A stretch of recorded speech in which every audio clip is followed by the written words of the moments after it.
नमस्कार आपसे, मेरा नाम है शोभित यादव एडवोकेट और मैं आप सभी के लिए लीगल एडवाइजर वीडियोस अपलोड करता हूं, जो कि आप सब लोग लाइक करते हैं, पसंद करते हैं, शेयर करते हैं और सब्सक्राइब भी करते हैं। अब तक नहीं किया है तुरंत करिएगा और दूसरे लोगों तक भी जानकारी को जरूर शेयर करिएगा। आज का जो वीडियो है वो उन लोगों के लिए है जिन लोगों का कहना ये है कि सर कानून में कुछ नहीं होता है, महिलाओं की ही सुनी जाती है और महिलाओं के मुकदमे कभी खारिज नहीं किए जाते हैं। ऐसा बहुत सारे लोगों का मानना है और बहुत सारे लोग कमेंट भी सेक्शन में करते हैं।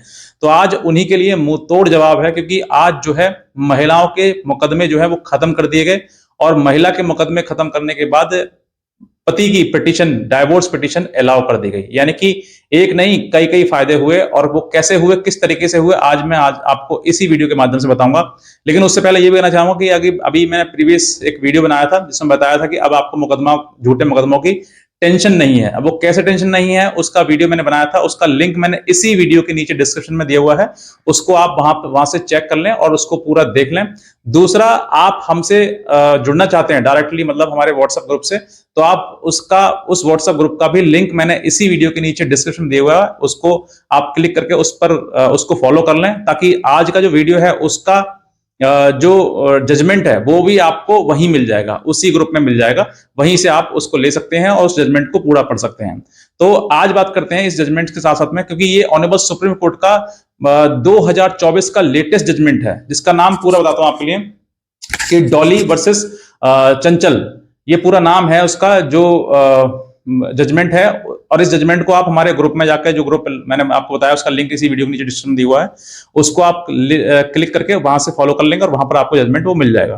तो उस जजमेंट में स्पष्टली कहा गया है, मैं पूरा एक्सप्लेन नहीं कर पाऊंगा, लेकिन जो बड़ी बड़ी बात है वो मैं आपको बताना चाहूंगा कि हस्बैंड वाइफ हुए, पति पत्नी हुए, प्यार हुआ, शादी हो गई, शादी होने के बाद जो है, ये जो मैटर है ये झारखंड का है।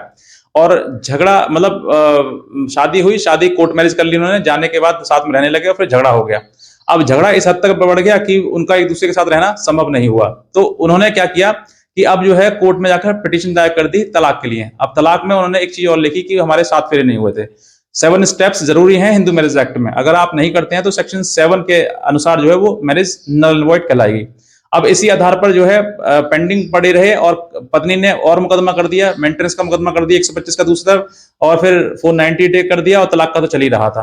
तो ये 3 मुकदमे कर दिए। जैसे ये बात जो है लगा कि काफी पेंडेंसी है और काफी मुकदमे हैं, तो पति ने स्मार्टता के साथ जो है दिखाई, और दूसरा वो जो सीधे ऑनरेबल सुप्रीम कोर्ट चला गया सेक्शन 142 आर्टिकल के तहत, और उसमें उन्होंने एक पिटीशन दायर की honourable high court, honourable supreme court में।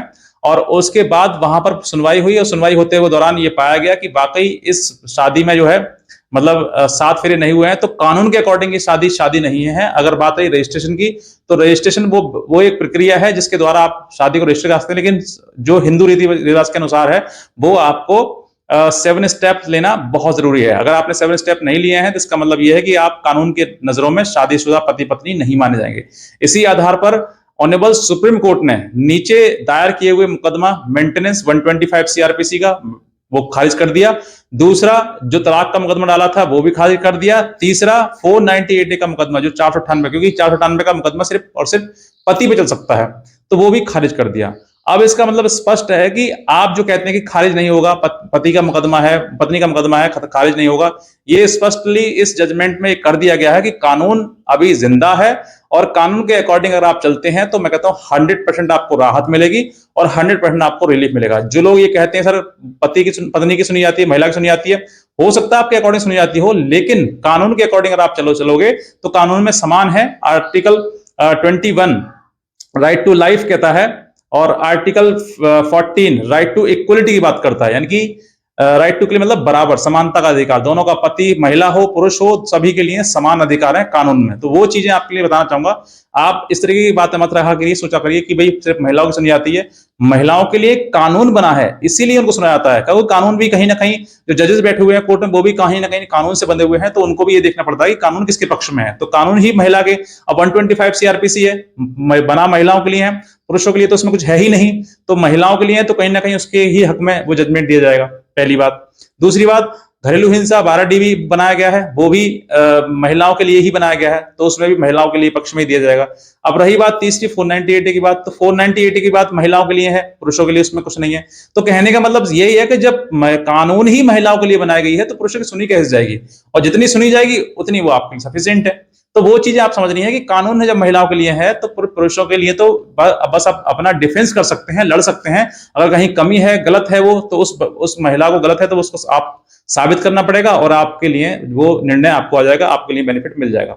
तो मैं आज वही एक जजमेंट था, उसका जजमेंट का लिंक जो आपको हमारे जो ग्रुप है उस ग्रुप में आपको मिल जाएगा, व्हाट्सएप ग्रुप में, और उसका लिंक जो है मैंने इसी वीडियो के नीचे व्हाट्सएप करके लिंक दिया हुआ है, उस पर क्लिक करके उसको फॉलो कर लें। वहां पर आपको लेटेस्ट जजमेंट वगैरह और सब कुछ जानकारी मिलती रहेगी, वहीं से आप इसके जजमेंट की कॉपी भी आप ले सकते हैं।